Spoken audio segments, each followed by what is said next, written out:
Hello friends, welcome to the new episode of my channel. আমি অরিত্র। এখন এই ভিডিওর মধ্যে আমরা কথা বলবো হচ্ছে মানাশঙ্করা ভারাপ্রসাদ গারু বলে ছবিটাকে নিয়ে, যে ছবিটা ডিরেক্ট করেছেন অনিল রাভিপুডি, এবং এই ছবিটা চিরঞ্জীবির ছবি, সংক্রান্তি উপলক্ষে মুক্তি পেয়েছে এবং কলকাতাতেও বেশ কটা শো রয়েছে তেলেগু অরিজিনাল ল্যাঙ্গুয়েজে উইথ ইংলিশ সাবটাইটেলস। এবং ছবিটা দেখলাম এবং ভিক্টরি ভেঙ্কটেশের ক্যামিও রয়েছে, নয়নতারা রয়েছে ছবির মধ্যে। আমি বলতে পারি যে চিরঞ্জীবির প্রপার কামব্যাক এই ছবিটা দিয়ে হয়েছে। মানে 2017 সালে, আই থিঙ্ক 17তেই, মানে একটা 10 বছরের গ্যাপ নিয়ে চিরঞ্জীবী ওই বিজয়ের যে ছবি ছিল কাথি, সেটা রিমেক করে কামব্যাক করেছিল। সেই ছবিটা যেহেতু চিরঞ্জীবীর কামব্যাক ছবি ছিল বলে বক্স অফিসে বিশাল হিট হয়ে গেছিলো।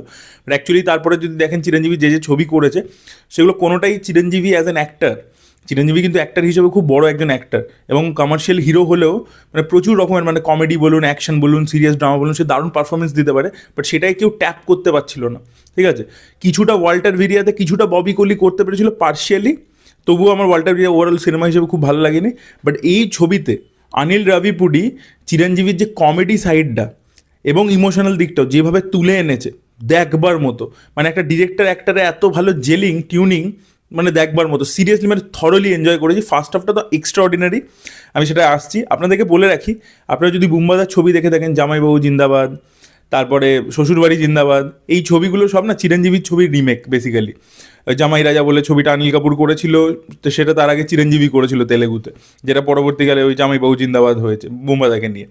তারপরে শ্বশুরবাড়ি জিন্দাবাদও হচ্ছে চিরঞ্জীবীর একটা ছবি আছে খুব পপুলার, ওটার রিমেক আর কি।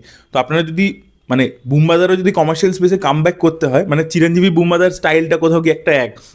মানে অ্যাকচুয়ালি আমি বালাকৃষ্ণা বা চিরঞ্জীবী ওদের ইন্ডাস্ট্রিতে যেরকম যে স্টাইলের অ্যাক্টিং বা যে স্ট্রেচারের স্টার, আমি মনে করি বুম্বাদা সেরকমই। এবং বুম্বাদা যেহেতু চিরঞ্জীবী ছবি রিমেক করেছে, তো আমি না মানে ভাবছিলাম যে এই ছবিটা যদি বাংলাতে হয় তাহলে বুম্বাদা would have been the perfect casting.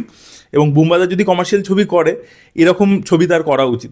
আমি এটা ভগবান কেসারি দেখেও আমার মনে হয়েছিল, তখনও বলেছিলাম, এবং এই ছবিটা দেখেও আমার সেম কথাটা মনে হলো। বুম্বাদার যদি কমার্শিয়াল স্পেসে কামব্যাক করতে হয়, এরকম ছবি মানে করে কামব্যাক করা উচিত। যাই হোক, সেটা একটা অন্য ব্যাপার। তো যাই হোক, চিরঞ্জীবীর কথা বলছিলাম। চিরঞ্জীবীর আপনারা দেখবেন প্রচুর সিরিয়াস ছবি তিনি করেছেন, মাস ছবি তিনি করেছেন, বাট তার সাথে তিনি কমেডি কিন্তু আউটস্ট্যান্ডিং কমেডি করেন। মানে আপনারা যদি শঙ্কর দাদা দেখে থাকেন, যেটা মুন্না ভাই এমবিবিএস এর রিমেক ছিল, সেটা যদি দেখেন, যে চিরঞ্জীবা বলে একটা ছবি আছে, ত্রিবিক্রম ওটা স্ক্রিপ্ট লিখেছিল, বা এই যে ছবিগুলোর কথা বললাম আর কি, ঘরানা মগুডু ইত্যাদি।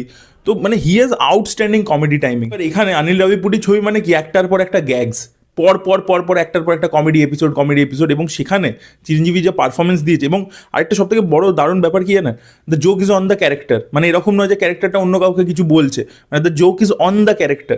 ঠিক আছে, he is making fun of himself.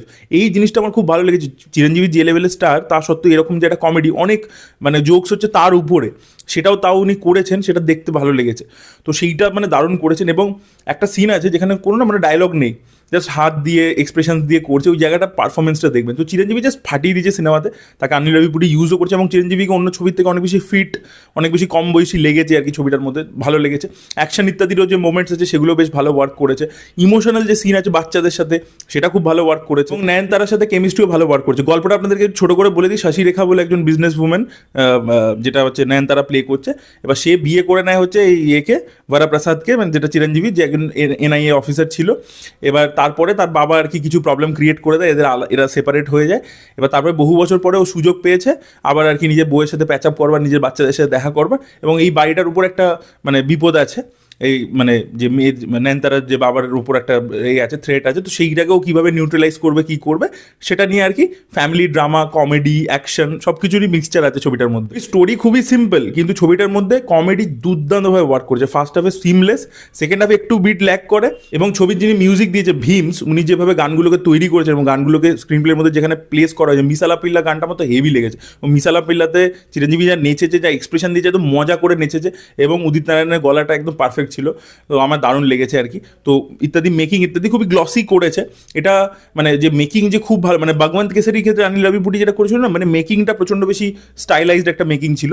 এটার ক্ষেত্রে মেকিংটা একটু মানে একটু টিভি অ্যাড টাইপের লাগছে আর কি, দেখে টিভি অ্যাড টাইপের একটু ফিল আসবে, সেটা হবে।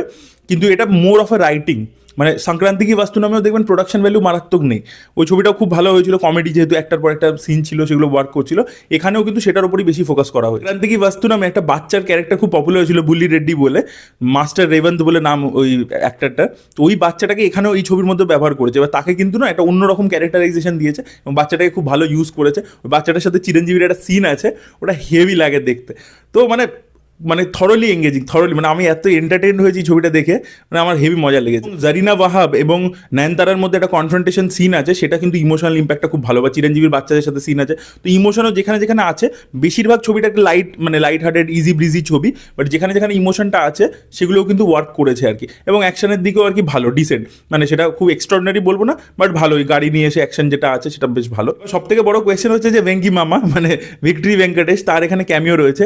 এবার তার ক্যামিওটা কিরকম হলো দেখুন, তাদের দুজনেরকে একসাথে দেখার জন্য আমি এক্সাইটেড ছিলাম। ভেঙ্কটেশ, আমরা যখন ছোটবেলায় হিন্দি সিনেমা, মানে এই সাউথের ছবি, সাউথের কিছু নায়কদেরকেই চিনতাম, তখন তো এত বেশি এক্সপোজার ছিল না, তখন রজনীকান্ত, কামাল হাসান ছিল, চিরঞ্জীবী ছিল, নাগার্জুন ছিল, আর ভেঙ্কটেশ ছিল, তো এদেরকেই চিনেছি। তো ভেঙ্কটেশ এবং চিরঞ্জীবী প্রথমবার স্ক্রিন শেয়ার করছে, সেটা একটা বড় ব্যাপার। তো সেইটা আমি বলবো যে পারফরমেন্স ওয়াইজ কিছু জায়গায় লাভস ইত্যাদি ক্রিয়েট করেছে, বাট ওই রাইটিংটা অতটা ভালো হয়নি, মানে যতটা এক্সপেক্টেড ছিল যে এই যে ক্যারেক্টারটা, এবং কানাডাতে অ্যাকচুয়ালি মানে ডায়লগস ইত্যাদি দিয়েছে, বিকজ ক্যারেক্টারটা কানাডা থেকে বিলং করে, সেরকমভাবে দেখিয়েছে, বাট সেইটা আমি বলবো না যে খুব এফেক্টিভ হয়েছে। মানে যতটা এক্সপেকটেশন ছিল যে ভেঙ্কি আর চিরঞ্জীবী একসাথে যখন স্ক্রিন শেয়ার করবে সেটা হেভি কিছু ব্লাস্ট হবে, সেইটা হয়নি। আর ভিলেনের ট্র্যাকটা এই ছবির মধ্যে সত্যি বলছি দুর্বল, ওই দিকটা অতটা জমাতে পারেনি, ঠিক আছে। তো ভিলেন যেরকম ধরুন এই অনিল রাভিপুডির ছবি বাগবান কেসারির ক্ষেত্রে অর্জুন রামপাল ভিলেনের চরিত্র প্লে করছে, ওখানে ভিলেনের ক্যারেক্টারটা বেশ ইন্টারেস্টিং ছিল এবং সেই ট্র্যাকটা স্ট্রং ছিল। এখানে কিন্তু সেইটা খুব একটু দুর্বল হয়ে গেছে, সেইটা একমাত্র আমার নেগেটিভ লেগেছে। সেকেন্ড হাফে কিছু জায়গায় আর কি একটু মানে ল্যাক করতে শুরু করে, সেটা একটু প্রবলেম আছে, বাট বাকি কিন্তু ছবিটা সুপার ছবি। ভিনটেজ চিরঞ্জীবী, তার কমেডি, তারপরে ইমোশনাল, তারপরে ডান্স, অ্যাকশন, সব ভরপুর আর কি প্ল্যাটার, মানে একদম, এবং সেটাকে পারফেক্টলি ইউটিলাইজ করেছে অ্যাক্টারকে, সেটা আমার দারুণ লেগেছে। সো অনিল রাভিপুডি একদম জানে, মানে একদম কোনো প্রিটেনশন নেই, যা মানে একদম টার্গেট অডিয়েন্সের জন্য মাথায় রেখে ছবি বানায়, এবং একদম ওই ছবিটাই বানায় যেটা ও একদম ওদেরকে ডেলিভার করছে, এবং ট্রেলারেও সেটাই প্রমিস করে, সিনেমাতেও সেটাই ডেলিভার করে। এবং অ্যাকচুয়ালি আপনি যদি দেখেন, আমার না এই F2 F3 ওই ছবিগুলো অতটা ভালো লাগেনি, কিন্তু আমি দেখছি ও না নিজের লেভেলটা আপ করেছে, মানে এরকম নয় যে ওগুলো ওয়ার্ক করে গেছে, F3ও ওয়ার্ক করে গেছিলো, F2ও ওয়ার্ক করে গেছিলো, তো ও না মানে কমেডিটাকে যে সিরিয়াসলি নিচ্ছে না তা কিন্তু নয়, মানে হি tries to make every gag মানে ওয়ার্কিং। এবং ডেভিড ধাওয়ান এবং আনিস বাজমির যে স্টাইলটা ছিল মানে নিজেদের পিক ফর্মে, সেটাই কিন্তু অনিল রাভিপুডির তেলেগুতে স্টাইল, এবং ও খুব ভালো করছে। এখন তো পিক ফর্মে আছে, খুব ভালো করছে, আশা করবো সামনের দিনেও ভালো ছবি বানাবে। এটা কিন্তু কোনো great piece of cinema in the sense হচ্ছে কি, ওটা প্রমিসই করছে এন্টারটেনমেন্ট, যে ভাই এন্টারটেনমেন্ট, হলে এসছো এন্টারটেন হয়ে যাও, তো সেটাই আর কি তোমাকে ডেলিভার করছে। আমি বলছি না যে কিছু পাথ ব্রেকিং সিনেমা হয়ে গেছে, পাথ ব্রেকিং স্টোরি হয়ে গেছে, সেটা প্রমিসও করছে না, সেটা ডেলিভারও করেনি, এন্টারটেনমেন্ট ডেলিভার করেছে। দিকে বাস্তু নাম, ওই ছবিটা কিন্তু হিন্দিতে রিমেক হচ্ছে, আনিস বাজমি করছে, বাট আমার মনে হয় অনিল রাভিপুডির ছবি কেউ রিমেক করতে পারবে না অ্যাপার্ট ফ্রম হিমসেলফ, বিকজ ওর ছবিটার মধ্যে না মানে একটা ওর নিজের যে নেচারটা সেটা কোথাও রিফ্লেক্টেড হয় বিভিন্ন ক্যারেক্টার্সের মধ্যে, সেটা আমার মনে হয় রিমেক করা খুব ডিফিকাল্ট আর কি ওর ছবির ক্ষেত্রে, আমার এটা মনে হয়। যেমন সন্দীপ রেড্ডি ভাঙার ছবি অন্য কেউ রিমেক করতে পারবে না, সেমভাবে অনিল রাভিপুডির ক্ষেত্রে আমার সেম জিনিসটা মনে হয়। এবং এই ছবিটা কিন্তু সংক্রান্তিতে সবথেকে বড় হিট হবে। আর একটা ছবির প্রতিও এক্সপেকটেশন আছে, ওর ট্রেলারটাও ভালো লেগেছিল, যেটা নিবিন পলি শেট্টি আর মীনাক্ষী চৌধুরীর ছবিটা, দেখা যাক ওই ছবিটা কীরকম করে। ওই ছবিটা থেকেও ওখানকার ট্রেড এবং অডিয়েন্সের এক্সপেকটেশন আছে। রাজা সাহেব তো আমার মনে হয় না খুব একটা ভালো কিছু করবে, বাট সংক্রান্তির এখন অব্দি রাজা সাহেব আর এইটা দেখেছি, মানে তেলেগু সিনেমা সংক্রান্তি তো বড় পিরিয়ড, তার মধ্যে কিন্তু এই ছবিটা বেস্ট ছবি হয়েছে, মানে সলিড, মানে পয়সা ওয়াসুল এক্সপিরিয়েন্স হয়েছে আমার।